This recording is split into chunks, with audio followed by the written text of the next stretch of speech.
So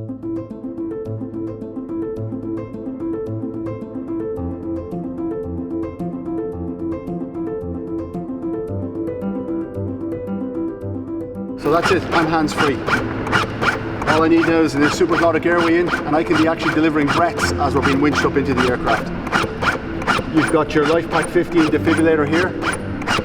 All of your defibrillation, your capnography, everything will be on it. The beeps you hear, 1, 2 breaths.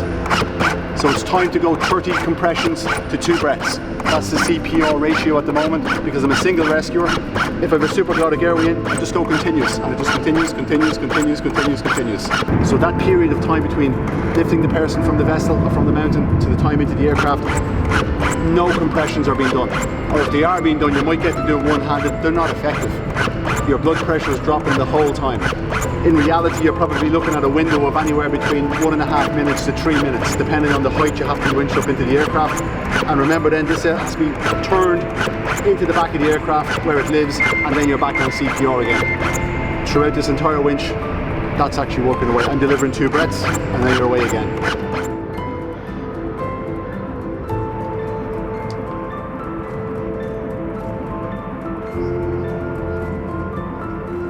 And what it does is it frees up one of our practitioners or our technical crew members to do additional duties within the aircraft while we manage a cardiac arrest patient, which could include overseeing the moving map system and operating our forward-looking infrared system, which will offer us an additional layer of safety during the flight. So what the actual device will do itself is it will actually start manually compressing the chest.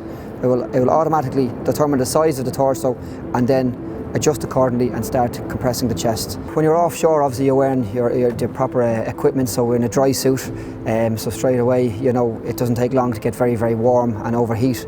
So your fatigue sets in pretty much after about 5 minutes, and it's prolonged. Obviously, once you've got the fatigue setting in, your ability to perform is going to actually depreciate as well. So for us, this allows us to give 100% compressions 100% of the time. I think the last time I done manual chest compressions just before we had this device, I think it was over 1 hour and 15 minutes. We were, I think, 220 miles west. So for us, the beauty of this, a lot of the time our guys are in austere environments, working on their own. They can get the guy into our stretcher, commence the winching.